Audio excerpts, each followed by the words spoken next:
Este programa es auspiciado por Tigo Star. Conecta tu casa a lo mejor de la TV e Internet. Elemento, no hay nada mejor. Todo un estilo de vida. Gobierno Autónomo Departamental de Santa Cruz.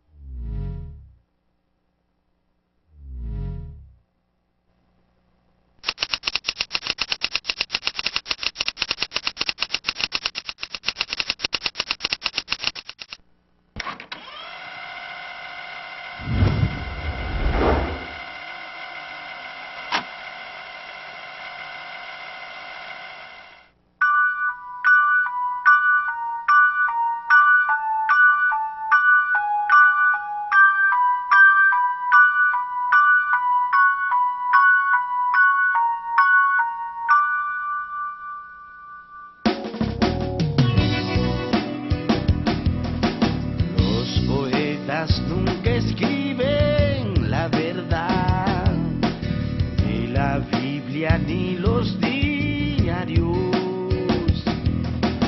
Los profetas no adivinan la verdad, ni los pobres ni los millonarios.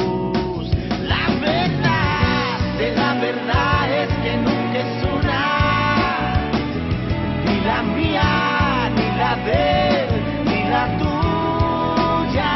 La verdad de la verdad es que no es lo mismo parecer que caer en el abismo de la verdad.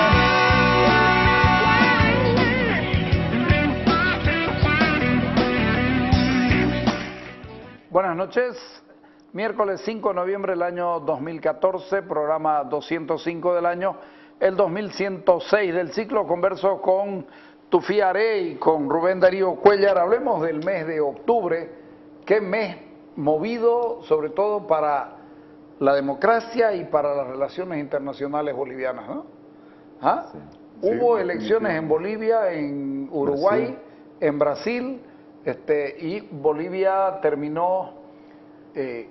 además ubicada en la Comisión de Derechos Humanos de Naciones Unidas, con 144 votos a favor. 144 votos de los 196 posibles. Sí. Vos que sos miembro de un observatorio de derechos humanos, ¿es correcto que lo hayan incluido a Bolivia? A ver, no solo de ahora, sino de hace bastante tiempo, los partidos o los países que tienen sistema de gobierno, por llamarlo de una forma, controvertido, han tomado una actitud de ir copando los espacios de participación en derechos humanos en el organismo de Naciones Unidas, sobre todo igual en la OEA. ¿Es por turno? ¿Es rotativo? Esto sí son, se eligen miembros de toda la geografía, ¿no? América Latina elige 3 miembros a la Comisión de Derechos Humanos de Naciones Unidas. Fueron electos junto con Bolivia, Paraguay y El Salvador, los 3, y es por turno, es rotativo y por región, entonces hay mucho apoyo, no tenemos que leer que esos 144 votos es un reconocimiento al buen desempeño de los derechos humanos en Bolivia, es un apoyo regional donde las alianzas, si se pueden llamar así, surten efecto, ¿no? Hoy te apoyo, mañana me apoyas vos. Perdón, ¿te cierra a vos, Tufí, este asunto uno que vive leyendo los periódicos y que vive manejando la cuestión de las noticias, ¿te cierra a vos que un país pueda integrar una comisión tan importante porque escribió leyes en favor de los derechos humanos, en favor de los indígenas, en favor de las mujeres? Y cuando uno mira la realidad de los países es que los indígenas no están recibiendo un buen trato y que el número de feminicidios avanza cada cierto tiempo. Por eso te pregunto, ¿te cierra? Ok, Rubén Darío nos ha dado el marco y como que uno lo entiende, digamos, ¿no? Pero después, si se pone a analizar a detalle, dice que hay algo que no está bien. Claro, yo lo definí, Carlos, como una paradoja, ¿no? El hecho de que queden casos emblemáticos sin resolver en Bolivia, todavía como el caso Chaparina, por ejemplo, que es tan emblemático que también tuvo una repercusión internacional, y otros, digamos, ¿no? El mismo caso de la Administración de Justicia en el tema del caso Rosa, que tiene que ver también con derechos humanos, ¿no? El hecho de que se integre una comisión así tan emblemática en un país que tiene pendiente estos temas vinculados a derechos humanos, que tiene un gobierno señalado con muchas debilidades en el tema de derechos humanos, uno no sabe si es realmente un triunfo del gobierno político el que se ha incorporado ahí, o si esto se convierte en qué, digamos, ¿no? En un arma de doble filo al final, ¿no? Del ser juez y parte para tratar casos muy controvertidos de fuera del escenario nacional. Claro que sí, es una estrategia. A ver, estos cargos se renuevan periódicamente y el GRULAC, el Grupo de Países de América Latina y el Caribe, que tiene que elegir, repito, 3 miembros a este comité, a esta comisión, hace una especie de rol de cuando le toca, y hay países a los que le interesa estar en este tipo de comisiones y a otros países les interesa estar en otras comisiones de desarrollo económico. Bueno, Venezuela está en defensa, ¿no? Claro, El Venezuela Consejo de Seguridad. y en el Consejo de Seguridad fue elegido uno de los miembros. ¿No? Entonces, hay un trabajo político destacado del gobierno porque lograr 144 votos para esto es importante, pero también, como dice Tufi, esto nos muestra de que la elección al interior de Naciones Unidas no está influida como debería estar por el buen desempeño de determinados países en la materia en la que quiere participar. ¿Cuánta importancia, entonces lo que habría que preguntarse aquí es cuánta importancia le dan los países a este tipo de comisiones? Porque al final de cuentas las denuncias son, lo decía el propio ministro, no es ministro, es el Procurador General del Estado, el señor Arce Saconeta, decía, todo el mundo nos aplaude y ahí está la madre de Dwyer haciéndonos juicio. Bueno, un juicio por violación de derechos humanos es mucho más grave que el aplauso de 144 miembros de una misma organización. Están siendo muy cuestionados todos estos organismos, ¿no? Sí. Tanto la ONU como la OEA en particular. Esta Comisión de Derechos Humanos de la OEA, a la que hemos recurrido inclusive los periodistas a denunciar transgresiones a la libertad de prensa, finalmente han terminado siempre siendo denuncias que han quedado ahí volando. No se han conocido grandes intervenciones de la Comisión Interamericana por ejemplo, de Derechos Humanos de la OEA, que es mucho más cuestionada que la ONU en este momento, ¿no? Hay una crisis de imagen, de efectividad de estos organismos, ¿no? En general, la ONU está muy cuestionada por sus labores en términos de la administración de la paz mundial y realmente no deja de ser de todas maneras un hecho muy simbólico que Bolivia esté ahí. No, como éxito de gobierno es un exitazo. Hay que reconocerlo. Si nosotros nos fijamos en el trabajo reciente de la Comisión de Derechos Humanos de Naciones Unidas, vamos a encontrar que la composición de sus miembros es una comisión en la que participan varios países, muchos países que tienen serios cuestionamientos respecto a la real y efectiva vigencia de las garantías fundamentales y los derechos humanos en esos países.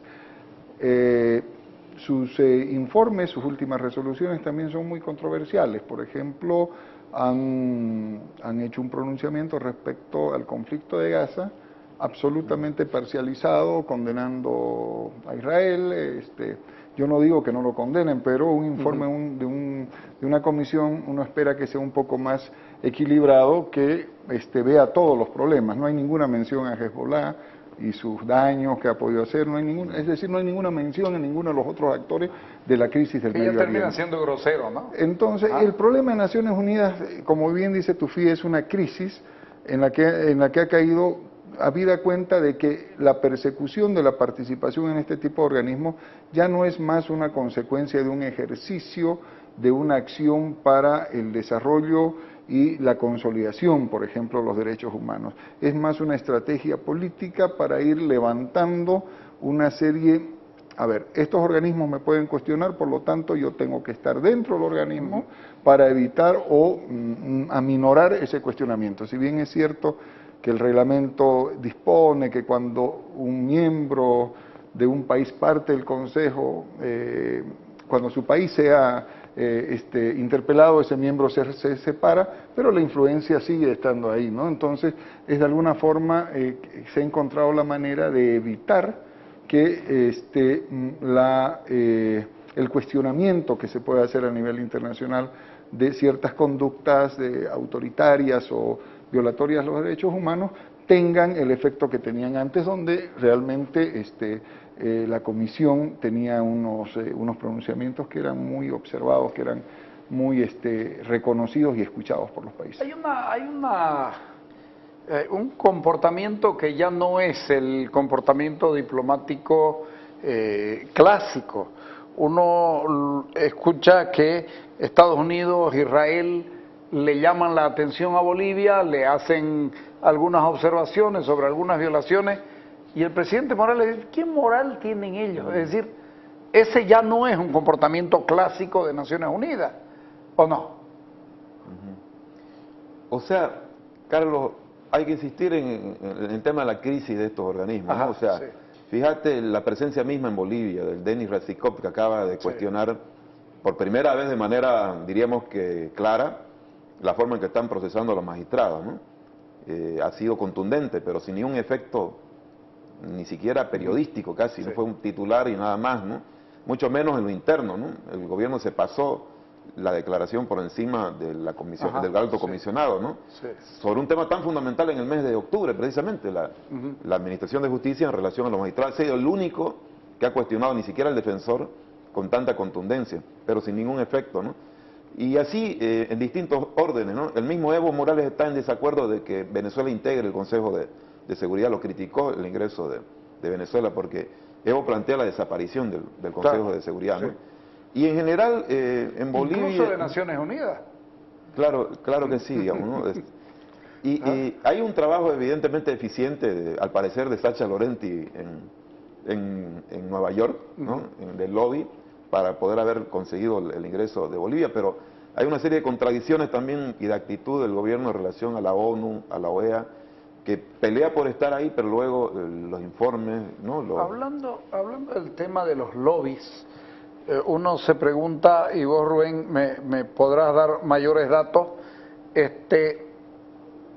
¿le cuesta caro a Bolivia tener a Sacha Llorenti allá? Porque Sacha Llorenti ha tenido que ir a buscar a lobistas profesionales, si no, no llegás, viejo. Y un lobista profesional es un tipo que se encarga de ir a hacerte quedar bien parado en uno y en otro lugar. Eso cuesta mucho dinero. A ver, es muy difícil tener datos precisos en esta administración porque la información no es una de las fuerzas o de lo fuerte de este gobierno. Fíjense ustedes la última controversia con la separata que apareció publicada en Estados Unidos, en el New York Times. En el Washington Post, el New York Times, pues, ¿no? El New York Times. El vicepresidente, creo que sí, el New York Times. El vicepresidente de la República, del Estado, niega enfáticamente haber incurrido un gasto, pero sin embargo la empresa del lobby que le favorece dice, no, sí hemos pagado, es un espacio solicitado, pagado para poder... ¿Cuánto cuestan esas páginas en un... $2 millones. Entonces, y ahí viene la cuestión. Pero además, es una estrategia, Carlos. Es tan triste que nos vengan con estas cosas cuando hay tanta información en el mundo. Cuando el vicepresidente decía eso, nosotros estábamos reunidos con Mauricio y con... Ok, comencemos a buscar para qué otros países estos mismos han hecho. Y han hecho para Uruguay, han hecho para Kenia, han hecho para 5 o 6 países exactamente el mismo trabajo. Es decir, ¿de qué estamos hablando? Que da resultado que aquí se diga tal cosa, pero vaya uno a saber si allá alguien le da importancia a eso. Pero está el lobby y el lobby se paga. Se está invirtiendo, yo creo mucho, Carlos, sí, en el lobby. Se está invirtiendo, ¿no? La misma cita de Evo Morales con el Papa, hay un trabajo de lobby previo muy fuerte, ¿no? La presencia de Evo recientemente en la ONU, precisamente en la Asamblea de la ONU, donde hubo un incidente, ¿no? De Sacha Laurenti, ahí incluso, ¿no? Yo creo que había un trabajo de lobby muy fuerte para tenerlo a Evo en medios internacionales, ¿no? Otra vez apareció en CNN, ¿no? Claro, pero como dice Carlos, uno ve las imágenes del discurso del presidente y lamentablemente el salón de sesiones estaba vacío, ¿no? Casi vacío. Yo diría que ni un tercio de los representantes de los países estaban en sus curules escuchando. Sin embargo, la cobertura de medios fue, yo diría, total, no solamente medios bolivianos, en CNN, y eso responde a una estrategia de unos lobbies, y para tener el lobby así, bueno, hay que contratar la excelencia cuesta cara, ¿no? Ni qué decir el tema marítimo, ¿no? La presencia y la gira de Carlos Mesa por el Parlamento. Los ¿Dónde tres está? mosqueteros ahora. En Estados Unidos. En Washington ha también. hecho una presentación. Todo eso ayer. tiene una inversión. Eso ¿no? es muy caro. Pero digamos que uno puede justificar la cuestión marítima y puede decir, ok, está bien, que gasten. Al final de cuentas, el mundo tiene que enterarse. El problema es que siempre hay una declaración con una cosita además del presidente que termina tirándonos abajo todo el lobby que se hizo. El presidente no ha aprendido y un día vos dijiste, ojalá fuera el presidente lo suficientemente cauto como para dejar que sus embajadores y su equipo funcione y él se calle la boca. La señora Bachelet no dice nada, viejo. ¿Ah? Para eso está su canciller y está otra gente. Entonces la cosa no está muy bien, ¿no? Yo creo que hay un trabajo, nuevamente hay una decisión de mantener una presencia muy fuerte en medios, tener una participación en ciertos organismos que no tienen capacidad decisorial, porque un informe de la Comisión de Derechos Humanos no causa Estado, no obliga al Estado, salvo por el tratado del Consejo mismo, porque hay un protocolo del Consejo y la Convención de Naciones Unidas, a cumplir, pero no hay fuerza coercitiva que lo lleve a esto. Mira el caso emblemático de Venezuela. Esta misma Comisión de Derechos Humanos saca un informe respecto a la detención ilegal y legítima de Leopoldo López. Estuvieron casi 9 meses analizando y dicen, no hay vuelta, este tema, el señor tiene que ser puesto en libertad de inmediato. Y no pasó nada. Y va más allá. Y dice, y no solamente tiene que ser puesto en libertad de inmediato, sino que debe hacérsele un resarcimiento económico por el daño infligido. 5 días antes o una semana antes de la elección de Venezuela como miembro no permanente del Consejo de Seguridad. Todos los titulares de los medios importantes decían, el gobierno de Venezuela va a tener que tomar en cuenta este fallo porque su participación... Igual, es decir, abrumadora mayoría a favor de Venezuela. Entonces, este sistema, como dice Tufi, comparto con él, está en crisis, porque terrible. no logra Parte tener de ni la de un repercusión. mundo conservador también, de la actitud del liderazgo muy conservador. Yo lo escuchaba a Insulza de la OEA recientemente en Washington, en una conferencia de la CAF. Lo que él recomendaba era diálogo, ¿no? En el caso de Venezuela, donde ya estábamos, este año ha sido particularmente muy difícil Venezuela, casi al borde de una guerra civil, y él insiste, diálogo, digamos, ¿no? Como posición de la OEA. Es decir, como que no hay una posición, como que, De jugarse. como que no se atreven a jugarse. Y fíjate vos que el caso de Leopoldo López es terriblemente complicado. Ese hombre lo obligan a permanecer en el mismo lugar donde están sus propios excrementos y sus orines, y en un cuartito ya fue denunciado así. Y viejo, a nadie le importa. Y además le ponen todo el día canciones que hablan de Chávez a todo volumen, y el tipo va a salir loco de ahí. Lo van a sacar loco y el mundo no dice nada, porque es preferible tener un presidente entre comillas demócrata, y no sé a dónde se va a llegar.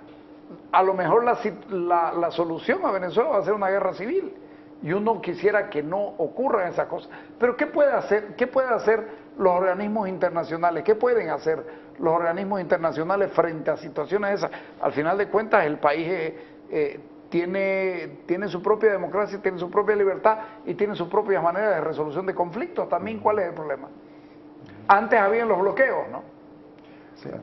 Ahora incluso la OEA está en contra, por ejemplo, del veto a Cuba, digamos. Claro. Está por hacer, está planteando que la próxima cumbre iberoamericana, y está haciendo fuerza la OEA, Cuba participe sin ningún problema, digamos, ¿no? En Panamá, ¿no?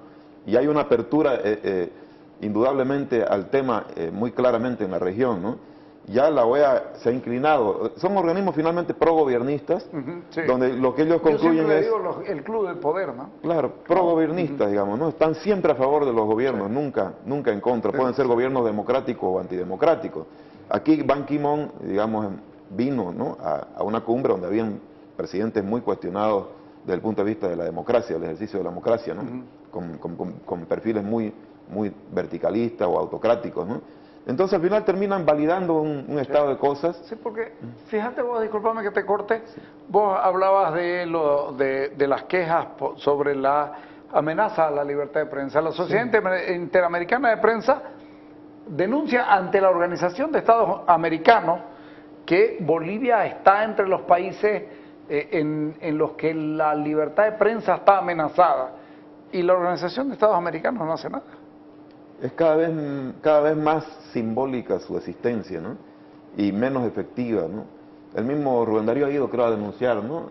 Ha ido a plantear denuncias vinculadas a su organización, y no sé cuál ha sido el resultado, que finalmente, al parecer, ha sido más de denuncia nomás, ¿no? Claro, tenemos que tomar en consideración que la Comisión Interamericana de Derechos Humanos no es una corte.